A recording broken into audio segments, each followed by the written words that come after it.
मित्रांनो नमस्कार. Share market investment या मराठी यूट्यूब चॅनलच्या एका नवीन व्हिडिओमध्ये आपलं स्वागत आहे. मित्रांनो ह्या व्हिडिओमध्ये आपण फ्युजन मायक्रो फायनान्स का पडत आहे त्याबद्दल चर्चा करणार आहोत. तिला होल्ड करायचं, सेल करायचं की बाय करायचं याबद्दल सविस्तर आपण बघणार आहोत. त्याचबरोबर इतर 3 कंपन्यांची चर्चा ह्या व्हिडिओमध्ये करणार आहोत. चला व्हिडिओ सुरू करूया. परंतु त्या अगोदर आज मार्केट काय होतं ते बघू.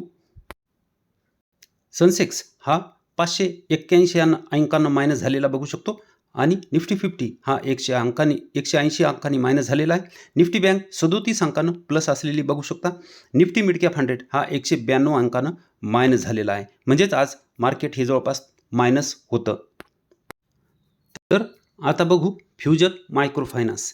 काल बघू शकता 20% घसरण काल ह्या शेअरमध्ये झालेली होती आणि आजही जवळपास हा 10% पडलेला आहे. फ्युजन मायक्रो फायनान्स आजच्या 20% घसरणी मागील कारणे कालची बातमी आहे. Fusion micro finance share ICICI सिक्युरिटीने सांगितले की TN मध्य प्रदेश, TN म्हणजे तामिळनाडू, ओडिसा, राजस्थान आणि झारखंडमध्ये वाढीव ताण अधिक दिसून आला असून एकूण 55,000 ग्राहकापैकी 95% ग्राहक हे 5 राज्यात आहेत. पुढे बघू. तामिळनाडू, मध्य प्रदेश, ओडिसा, राजस्थान आणि झारखंड या प्रमुख राज्यामध्ये एकूण अनुत्पादक मालमत्तेतील वाढ आणि वाढीव ताण ही त्यात भर पडली. कमी वितरण वाढ आणि कमकुवत ग्राहक जोडणीमुळेही नुकसान झाले आणि उच्च तरतुदीमुळे तोटा झाला. नेट फ्युजन मायक्रो फायनान्सचा आर्थिक वर्ष 2025साठी कमाईचा अंदाज 50% कमी झाला आहे. त्यामुळे आज त्यांचे शेअर कमी झाले आहेत. ग्राहक स्तरावर डिफॉल्ट जोखीम वाढल्यानंतर फ्युजन मायक्रो फायनान्सने स्पष्टपणे 104 शाखामध्ये वितरण थांबवलेले आहे. म्हणजे त्यांच्या 104 शाखामध्ये हे त्यांनी कर्ज द्यायचं ते थांबवलेलं आहे आणि त्यामुळेच काय होईल की कंपनी ही तोट्यात गेलेली आहे आणि ग्राहक ऑनबोर्डिंग निकष देखील कडक केले आहेत. त्यामुळे वाढीव वितरण वाढीवर परिणाम होईल. इक्विटीजने सांगितले की ती गेल्या काही तिमाहीपासून प्रति कर्जदार डेटामध्ये दिसणाऱ्या प्रतिकूलतेबद्दल त्यांच्या चिंता व्यक्त करत आहे. फ्युजन मायक्रो फायनान्सने जून तिमाहीत 90,000 ग्राहक जोडलेले आहेत. कर्जदाराची भर घातली 90,000 आणि मार्च तिमाहीत 80,000 कर्जदाराची भर घातलेली आहे. मायक्रो फायनान्सच्या कंपनीने 23मध्ये 8,10,000 कर्जदार जोडले होते आणि आता 24मध्ये 3,30,000 कर्जदार जोडलेत. तर हे खूप मागच्या वर्षीपेक्षा खूप कमी आहेत. त्यामुळेही हा शेअर पडलेला आहे कारण तोटा झाला. रिझल्ट बघू शकता.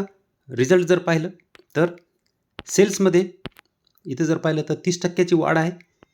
वार्षिक 531 करोड होतं ते 688 करोड झालेलं आहे.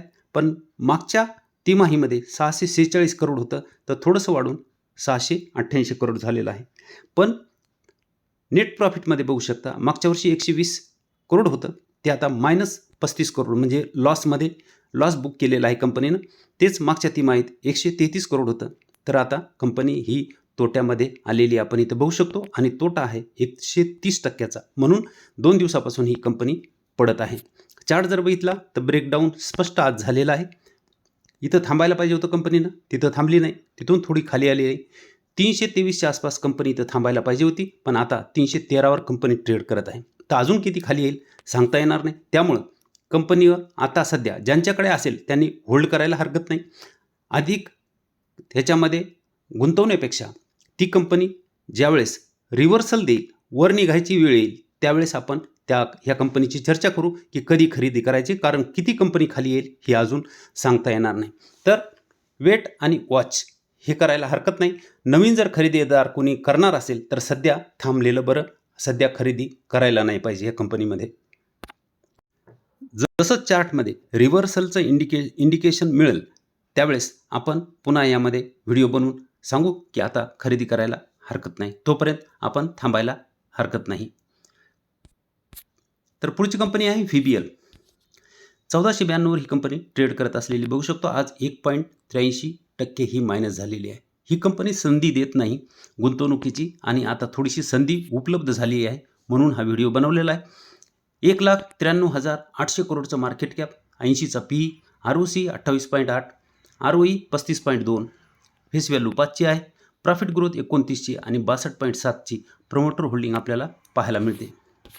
कंपनीचे EPS जर पाहिले म्हणजे प्रॉफिट कसं वाढतंय कंपनीचं बघू शकता. इथून इथपर्यंत प्रॉफिट हे एका रेषेमध्ये वाढलं होतं, पण इथं जंप झालेलं आपल्याला पाहायला मिळते. तिथूनही आता प्रॉफिट एका रेषेत वाढत होतं, पण इथं पुन्हा जंप झालेला पाहायला मिळतोय. तर कंपनीचं प्रॉफिट तर कंटिन्यू वाढते, म्हणून EPS ही वर सतत जात असलेले आपण बघू शकतो. मिड पीच्या थोडंसं वर कंपनी ट्रेड करत आहे. मिड पी जर म्हणला तर 61.7चा आहे. ही कंपनी गुंतवणुकीची संधी कमी देते. ज्यांच्याकडे हा शेअर नसेल तर त्यांनी ह्या कंपनीमध्ये विचार करायला हरकत नाही, कारण गुंतवणूक जर केली तर भविष्यामध्ये चांगला पैसा ही कंपनी बनवून देऊ शकते. सेल्स बघा, डिसेंबर 2012 पासूनचे सेल्स आहेत 1800 करोडचे सेल्स हे 18,000 करोडपर्यंत आलेले आहेत. आणि नेट प्रॉफिट 25 करोडचं नेट प्रॉफिट हे 2,468 करोडपर्यंत आलेत. म्हणजे सेल्स ग्रोथ, प्रॉफिट ग्रोथ दोन्हीही कंपनीची चांगली असलेली आपल्याला पाहायला मिळते. आणि गुंतवणूकदारालाही 5 वर्षात 62% CAGR बनवून दिला आहे. तोच जर इथं 58% बनवला 10 वर्षामध्ये तर 1 लाखाचे 1 कोटी होतात 10 वर्षामध्ये. जर 58चा CAGR कंपनीनं दिला तर, आणि 5 वर्षाचा 62 आहे, 3 वर्षाचा तर 81 आहे आणि चालू वर्षामध्ये 85 आहे. म्हणजे गुंतवणूकदाराला चांगला पैसा ह्या कंपनीनं बनवून दिलेला आहे. रिझर्व्ह जर बघितलं तर रिझर्व्ह आहे 7,928 करोडचं, आणि कर्ज जर पाहिलं तर 6,700 करोडचं कर्ज आहे. डिस्काउंट बघा, डिस्काउंट जर पाहिलं तर 11.41 डिस्काउंट आहे. ही कंपनी जास्त डिस्काउंट देत नाही, तर सध्या गुंतवणूक चालू करायला हरकत नाही. चार्टवर जर पाहिलं तर चार्ट आपल्याला असं दाखवतोय की सध्या कंपनी ही सपोर्ट जवळ आलेली आहे. इथून कदाचित वर जाऊ शकते. तर पहिला हप्ता आपल्याला इथं लावायला हरकत नाही. जर तिथून पुन्हा खाली आली तर आपण खाली दुसरा हप्ता लावू शकतो, जो की 1320च्या आसपास इथं होऊ शकतो. 1400 आहे, 1320 आहे, तर असे हप्ते आपण खाली खाली लावू शकतो. कंपनी चांगली आहे, पैसा चांगला बनवून देऊ शकते, तर ह्या कंपनीबद्दल तुम्ही विचार करू शकता. पुढची कंपनी आहे कॅम्पस. कमी पैशाची जर कंपनी पाहिजे असेल तर ही कंपनी चांगली आहे. 298वर जवळपास 300च्या आसपास ट्रेड करत आहे. 1.15% आज ही मायनस झालेली आपण बघू शकतो. 9,000 करोडचं मार्केट कॅप कंपनीचं आहे. छोटी कंपनी आहे. पी जर पाहिला तर 102चा आहे. ROC 16.7, ROE 14.9, फेस व्हॅल्यू 5ची आहे. आणि प्रॉफिट ग्रोथ जर पाहिली तर मायनस आपल्याला पाहायला मिळते 23ची. प्रमोटर होल्डिंग 73.9, जवळपास 74%ची प्रमोटर होल्डिंग आहे. ह्या कंपनीची EPS बघू शकता. इथं एका रेषेमध्ये होते, पण एक क्वार्टर हे 2 क्वार्टर लॉसमध्ये म्हणजे कमी झाले, प्रॉफिट कमी झालं. पण आता प्रॉफिट हे मागच्या क्वार्टरपेक्षा, इथल्या क्वार्टरपेक्षा वाढलेलं आहे, म्हणून EPS वाढलेले आपल्याला इथं पाहायला मिळते. कंपनी मिड पीच्या जवळ ट्रेड करत आहे. मिड पी जर पाहिला तर 95च्या आसपास मिड पी आपल्याला पाहायला मिळते. इथून कंपनी अजून तिचं जर प्रॉफिट वाढलं तर कंपनी अजून इथून वर जाऊ शकते. तर प्रॉफिट वाढण्या अगोदर खरेदी लोकांची झालेली आपल्याला पाहायला मिळते, कारण ही कंपनी 220 पर्यंत खाली आली होती. इथं बघू शकता की कंपनीनं कर्जसुद्धा कमी केलेलं आपल्याला पाहायला मिळते. सेल्स बघा, मार्च 2018 पासूनचे सेल्स आहेत 410 करोडचे सेल्स 1448 करोडपर्यंत आलेत, आणि 31 करोडचं प्रॉफिट 89 करोडपर्यंत आलेलं आपण बघू शकतो. सेल्स ग्रोथ, प्रॉफिट ग्रोथ चांगली आहे, बघू शकता. इथं चालू वर्षामध्ये आपल्याला सेल्स आणि प्रॉफिट दोन्ही मायनस पाहायला मिळतात. आणि ही कंपनी आता इथून प्रॉफिट चांगले जनरेट केले तर आपल्याला इथं चांगला CAGR कंपनी मिळवून देऊ शकते. गुंतवणुकीची अशाच वेळी संधी असते की ज्यावेळी कोणी गुंतवणूक करत नाही. कंपनी जेव्हा 220वर आली होती तेव्हापासून आपण व्हिडिओ बनवत आहोत. कंपनी चांगली आहे, आता 300च्या आसपास आलेली आहे, म्हणजे जवळपास 40%च्या वर कंपनीनं आता बनवून दिलेलं आहे. रिझर्व्ह बघा, रिझर्व्ह जर पाहिलं तर 499 करोडचं रिझर्व्ह आहे, आणि कर्ज जर पाहिलं तर 178 करोडचं कर्ज पाहायला मिळते. चार्ट बघू शकता. चार्ट जर बघितला तर कंपनी सपोर्ट जवळ आलेली आहे असं म्हणायला हरकत नाही, कारण वारंवार कंपनी सपोर्ट घेत आता वर निघालेली आहे. आपण इथं पण व्हिडिओ बनवला होता 220च्या आसपास त्यावेळेस, तर ही कंपनी तिथून आता बरीच वर आलेली आहे. तर ज्यांना गुंतवणूक करायची त्यांना आता ही गुंतवणुकीची संधी आहे, तर ह्या कंपनीबद्दल तुम्ही विचार करू शकता. 2 दिवसापूर्वी कमेंट आली होती, टाटा मोटर्समध्ये लॉस झाला आहे, परत ॲव्हरेज करू का वेट करू? व्ह्यूमार्ट, तर यांची कमेंट आहे. टाटा मोटर्सबद्दल त्यांना बघायचं काय करायचं, वेट करायचं का ॲव्हरेज करायचं? तर लॉस झाला आहे असं ते म्हणतात. तर टाटा मोटर्सबद्दल बघू आपण. टाटा मोटर्स आहे 1041 वर ट्रेड करत असलेली बघू शकतो आपण. आज 1.57% ही वाढलेली आहे. हिचं मार्केट कॅप 3,82,000 करोडचा आहे आणि 11.2चा पी आहे. म्हणजे पी आपल्याला कमी पाहायला मिळतोय. ROC 20.1, ROE 49.4, फेस व्हॅल्यू 2ची, 205ची प्रॉफिट ग्रोथ आणि 46.4ची प्रमोटर होल्डिंग पाहायला मिळते. EPS इथं पाहिलं तर EPS चांगले वाढलेले आहेत.